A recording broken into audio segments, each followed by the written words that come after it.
الرحمن الرحیم دوستانو نن په دې طریقه کار کوو که کله هم موږ تاسې کمپیوټر کار کوو نو کمپیوټر هم په اتومات ډول سره ریسټارټیږي. نو څنګه کولی شو چې د دې اتومات ریسټارټ مخنیوی وکړو او د کار په جریان کې له خنډ سره مخ نشو او ډیټا له لاسه ورنکړو. راوباسو سټارټ منیو ته. سټارټ منیو کې کنټرول پانل انتخابوو. کنټرول پانل کې سیسټم اینډ سکیوریټي انتخابوو او دلته به سیسټم انتخاب کړو.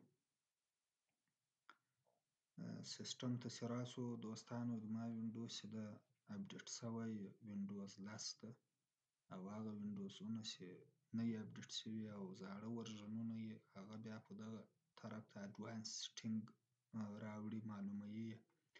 خو زما د کمپیوټر د وینډوز اډوانس سیټینګ دلته راغلی.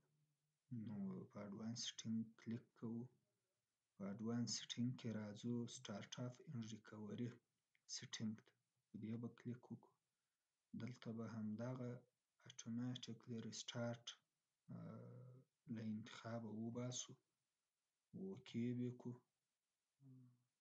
چې اوکې به یې کړو نور به انشاءالله تعالی موږ تاسې ته دا ستونزه نه راوړي. فقط کمپیوټر یو ځل ریسټارټ کړئ او بعدا به له دې مشکله خلاص یاست. مننه، خیر یوسه.